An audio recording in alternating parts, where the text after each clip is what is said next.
subscribe the channel and press the bell icon for upcoming videos.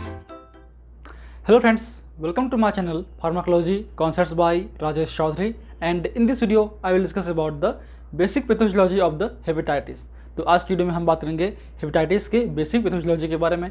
And if you want to watch my videos regarding the pathology और anatomy and physiology, you can check description box below और by using this link. So now let's discuss about the topic.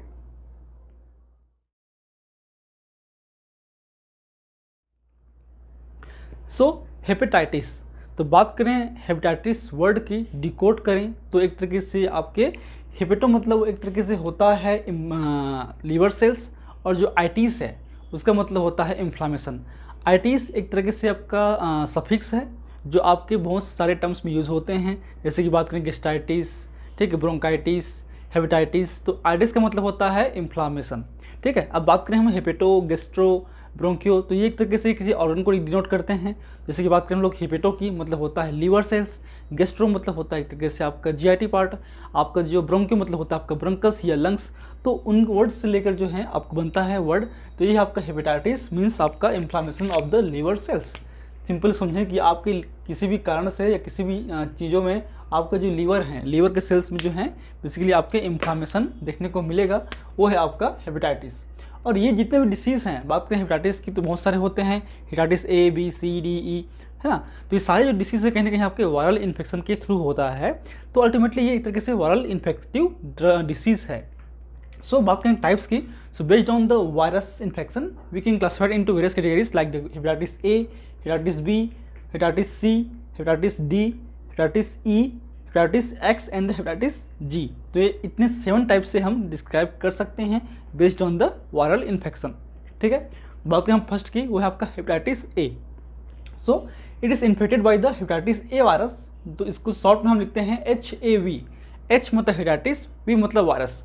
अब ये जो A है वो आपके virus के types को डिनोट करता है. तो A, B, C, D, E ऐसा हो सकता है, ठीक है. From the uninfected food, water, oral anal sex, contact sex, ठीक है, ये सबसे आपको ये स्प्रेड हो सकता है. And currently not causes the serious chronic disease. But आज के डेट में जो है बहुत सारे लोग वैक्सीनेट हो चुके हैं इस डिसीज़ के से. तो आज के डेट में ये क्रोनिकली आपको अफेक्ट नहीं करता, बहुत ही रेयर केस देखने को मिलता है. सेकेंड है आपका हेपेटाइटिस बी, जो कि थोड़ा सा डेंजर है ना. And it is a type of STD means sexual transmitted disease, and it is caused by the hepatitis B virus. तो ये आपके HBV से ये इन्फेक्टेड होते हैं. And it is spread by the contact of the infected blood, semen and other body fluids. तो आपके जो बॉडी फ्लूइड्स हैं, चाहे बात करें कि ब्लड की हो, आपके सीमेन की हो, या फिर बात करें आपके जो बॉडी फ्लूइड्स हैं, उनके ये डायरेक्टली कांटेक्ट से, बॉडी टू बॉडी कांटेक्ट से, ब्लड टू ब्लड कांटेक्ट से आपको ये हो सकता है, ठीक है. तो बेसिक की पॉइंट्स क्या हैं, रीजन्स क्या हैं आपके? Unprotected sex with the infected person. कोई भी पर्सन जो इन्फेक्टेड ऑलरेडी है, आपने अगर प्रोटेक्टेड लेकर सेक्स नहीं किया तो आपको ये हो सकता है. यूजिंग द इन्फेक्टेड नीडल्स, मतलब एड्स की तरह अगर आपका जो नीडल्स हैं ऑलरेडी वो इन्फेक्टेड है, उसको गलती से आप लगा लेते हैं, सिरिंज यूज़ करते हैं, या लग जाता है तो आपको हो सकता है. Babies getting from the mother milk, ठीक है, मदर मिल्क. तो अगर आपके जो प्रेग्नेंट लेडी हैं, बच्चे होने के बाद अगर उस मदर को भी इन्फेक्शन है हेपेटाइटिस बी का, तो वो मिल्क के थ्रू आपके बेबीज़ में भी ट्रांसफ़र हो सकते हैं. Next is the strong bite of the infected person. अगर जो पर्सन ऑलरेडी इन्फेक्टेड है, अगर वो आपको स्ट्रांगली बाइट करता है, काट लेता है, तो उससे भी आप इन्फेक्टेड हो सकते हैं, ठीक है.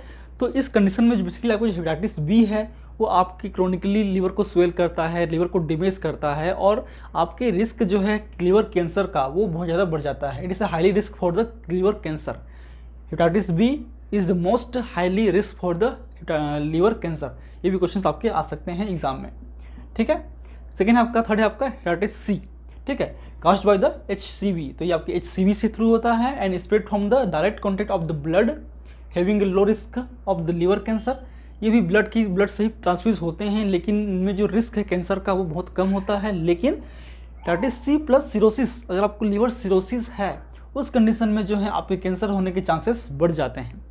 तो बात करें, हम लोग ब्लड डोनेट करते हैं, जब हम ब्लड डोनेट करते हैं उसको पैक करते हैं, लेकिन हर एक ब्लड को एक तरीके से हेपेटाइटिस बी और सी के लिए टेस्ट किया जाता है. बहुत ईजिली टेस्ट हो जाते हैं लेबोरेटरीज में, सभी का स्पेसिफिक टेस्ट होता है. तो कॉमनली हम हेपेटाइटिस बी और ए का टेस्ट करते ही हैं, हेपेटाइटिस बी और सी का हेपेटाइटिस बी और सी का टेस्ट करते ही हैं जब हम ब्लड डोनेट करते हैं, डायरेक्टली ट्रांसफ्यूज नहीं करते, ठीक है। फिर नेक्स्ट आपका हेपेटाइटिस डी, तो डी किस लिए होता है आपका, HDV से होगा। And only person who is already infected with the hepatitis B can become infected with the hepatitis D, means जिनको ऑलरेडी हेपेटाइटिस बी का इन्फेक्शन है उनको ही एक तरीके से डी का चांसेस होते हैं। And it is caused by the HDV and spread by the infected blood, unprotected sex and the infected needles. तो इन तरीके से ये आपके स्प्रेड हो सकता है। फिर नेक्स्ट आपका हेपेटाइटिस ई, जो आपके HEV से फैलता है थ्रू द इन्फेक्टेड वाटर, ठीक है। अगर आप वाटर जो है आप ड्रिंक कर रहे हैं, अगर उस वाटर में ही इन्फेक्शन है तो आपको हो सकता है। उसके अलावा आपका unprotected oral and anal sex भी हो सकता है। फिर आपका हेपेटाइटिस एक्स सीरीज से बाहर क्यों चला गया, यहाँ पे तो ई के बाद एफ होना चाहिए था, लेकिन इनका जो वायरस है वो एफ नहीं होता है, वो एक अननोन है, means caused from the unknown virus, is known as the hepatitis X. बहुत ही सीरियस नहीं है, बहुत ज़्यादा केस होते नहीं हैं। फिर हेपेटाइटिस जी, जो कि आपका HGV से होता है, ये भी आपके डायरेक्टली ब्लड टू कॉन्टैक्ट से ही फैलता है और बहुत ज़्यादा कॉमन नहीं है, रेयरली है। बात करेंगे कॉमन सिम्टम्स की, तो जाहिर सी बात है इन्फ्लेमेशन हो रहा है बॉडी के अंदर में, तो आपको फीवर होगा, पेन होगा, ठीक है, हेडेक होगा, ठीक है, आपके वोमिटिंग होगा, फ्लू लाइक सिम्टम्स होगा, ठीक है। आप जैसे कि जानते हैं कोविड फ्लू है, कोविड भी एक तरीके से वायरस इन्फेक्शन के थ्रू होता है, तो वैसे सिम्टम्स आपको दिखाई देंगे। Dark urine and pale yellow stool, ठीक है, एब्डोमिनल पेन, आपके loss of appetite, yellowish skin and eyes like jaundice की तरह ही आपको सिम्टम्स देखने को मिलता है। अब आते हैं इसके बेसिक पाथवेज पे, या बात करें हम लोग पैथोफिजियोलॉजी पे, तो बात करें हेपेटाइटिस की, तो एक तरीके से लीवर इन्फ्लामेशन है, याद रखिए।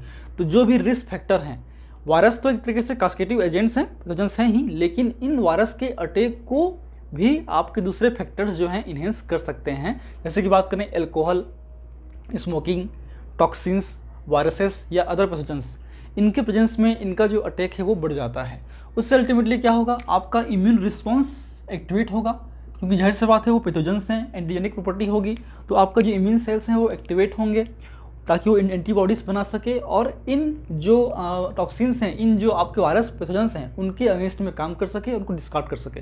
उस वजह से आपके इम्यून रिस्पॉन्स एक्टिवेट होंगे और अल्टीमेटली जब हाईली इम्यून रिस्पॉन्स एक्टिवेट हो जाते हैं तो आपके होस्ट सेल को भी डैमेज करने लगते हैं। तो उस केस में आपका जो हेपेटोसाइट्स हैं, लीवर सेल्स हैं, वो डैमेज होंगे और आपका जो लीवर का फंक्शंस है वो लॉस होगा, decrease the cellular function of the liver, and then metabolic function and the detoxification function is the decreased in the liver inflammation condition. तो लीवर इन्फ्लामेशन कंडीशन में जो है आपके जो लीवर के मेजर फंक्शंस हैं क्या हैं, मेटाबॉलिज्म है और एक है आपका डिटॉक्सिफिकेशन। तो ये दोनों ही प्रोसेस जो हैं आपके स्लो डाउन हो जाते हैं। उससे क्या होता है, आपके जो आपका कफर सेल्स हैं, जो एक तरीके से मैक्रोफेज हैं आपके लीवर के अंदर में, जो आपके RAS जो सिस्टम पड़े हैं जिसमें आपके मोनोसाइट मैक्रोफेज सिस्टम्स होते हैं, तो ये मैक्रोफेजेस सिस्टम हैं आपके लीवर सेल्स के, जो कि पैथोजेंस को डिस्कार्ड करने में, फेगोसाइटिक एक्शन शो करने में हेल्पफुल करता है। तो ये भी साइज और नंबर दोनों बढ़ते हैं, मीन्स इसमें एक तरीके से आपको हाइपरट्रोफी और हाइपरप्लेसिया दोनों देखने को मिलता है। उससे अल्टीमेटली लीवर का इन्फ्लामेशन होना तय है। जब लीवर का इन्फ्लामेशन होता है तो इससे कुछ कॉमन सिम्टम्स हैं, जैसे कि बात करें पेन है, फीवर है, एनोरेक्सिया है मतलब भूख कम लगना, ठीक है, WBC बढ़ना, फैटिग है, वेट लॉस है, ये सब आपको देखने को मिलेगा, ठीक है। उसके अलावा लीवर इन्फ्लामेशन होने की वजह से जो है आपके ब्लड और लिम्फ का फ्लो है वो चेंज हो जाएगा आपकी बॉडी के अंदर में। तो ब्लड का फ्लो चेंज होने की वजह से आपको एक तरीके से विटामिन के वगैरह की जो सिंथेसिस है वो भी कम होगी और एक तरीके से आपको ब्लीडिंग डिसऑर्डर्स देखने को मिलता है। उसके अलावा जो बिलिरुबिन का मेटाबॉलिज्म है वो भी लीवर एक मेन साइट है, तो वो भी अल्टर्ड होगा। बिलिरुबिन के मेटाबॉलिज्म अल्टर्ड होने से आपको जॉन्डिस हो सकता है, मीन्स हाइपर बिलिरुबिनिया हो सकता है। आपके ब्लड के अंदर में कंसंट्रेशन जो है बिलिरुबिन का वो हाईली बढ़ सकता है, जो कि जॉन्डिस है एक तरीके से, जो हमने पिछली वीडियो में डिस्कस कर चुके हैं। उसके बाद जो डार्क यूरिन और स्टूल भी आपको देखने को मिलता है। तो this is the basic pathophysiology और process of the pathogenesis. Now come to the basic management. तो मैनेजमेंट की बात करें तो ये एक तरीके से वायरल इन्फेक्शन है, तो वैक्सीन तो कॉमन है। उसके अलावा जो भी वायरस से लड़ने के लिए जो हम यूज़ करते हैं नॉर्मली, आप कोविड के समय देखे होंगे कि किस तरीके से हम वायरल के खिलाफ अपना आपको मैनेजमेंट करते हैं। तो उनमें जैसे कि बात करें हेपेटाइटिस ए की, तो इसके लिए स्पेसिफिक वैक्सीन आते हैं जो अप्रोक्सीमेटली चाइल्ड कंडीशन में लगते हैं, एडल्ट के लिए भी आते हैं। चाइल्ड की बात करें उसमें आपका 12 to 8 मंथ के अंदर में लगना होता है। हेपेटाइटिस बी की बात करें तो ये भी एंटीवायरल ड्रग्स यूज़ कर सकते हैं, वैक्सीन भी यूज़ कर सकते हैं। जो वैक्सीन हैं आपके न्यू बॉर्न बेबी में हैं जो हैं 24 आवर के भीतर ही उसको फर्स्ट डोज जो है वो लगता है, ठीक है। बाकी एडल्ट में भी ये जो वैक्सीन हैं वो आते हैं। फिर आपका हेपेटाइटिस सी है जो कि एंटीवायरल ड्रग्स से हम यूज़ कर सकते हैं, जो कि प्रावीर्स होते हैं आपके। जब आप पढ़ोगे फार्माकोलॉजी आपके 6 सेमेस्टर में, तब आप पढ़ोगे एंटीवायरल ड्रग्स, उसमें आपका हेपेटाइटिस सी ड्रग हैं जो कि आपके हैं प्रावीर्स, ठीक है। फिर आते हैं हेपेटाइटिस डी जिसमें आते हैं अल्फा इंटरफेरॉन, ठीक है, उस पर वो यूज़ होता है। हेपेटाइटिस ई की बात करें उसमें आपका कोई भी स्पेसिफिक मेडिकेशन नहीं होता, कॉमनली जो फ्लू के जो ट्रीटमेंट है वही करते हैं। उसके अलावा सपोर्टिंग थेरेपी ट्रीटमेंट की बात करें तो ऑलरेडी आपको फीवर है तो आप पेन किलर जो आपका पैरास्टामोल है वो यूज़ करोगे। आपको गैस्ट्रिक ड्रग यूज़ करना पड़ेगा, एंटी गैस्ट्रिक ड्रग यूज़ करना पड़ेगा आपकी गैस्ट्रिक को कम करने के लिए। वोमिटिंग हो रही है तो एंटीबायोटिक ड्रग यूज़ करना पड़ेगा। इसके अलावा जो आपके जो इम्यून सिस्टम को प्रॉपरली वर्क करने के लिए विटामिन्स ये सप्लीमेंट्स की यूज़ करना पड़ेगा। प्रॉपरली आपको न्यूट्रिशन है, फ्लूड डाइट है, प्रोटीन डाइट है, आपको हाई लेना पड़ेगा। तो ये बेसिक कुछ आपके मैनेजमेंट हैं आपके हेपेटाइटिस डिसीज़ को लेकर। So these are the basic pathophysiology of the hepatitis. And if you want to know this lecture, please take a screenshot in the last. And if you like my videos, please press the like button, share with your friend, and any feedback, please comment on the comment section. That motivates me for the upcoming videos. In last, thank you. Keep watching.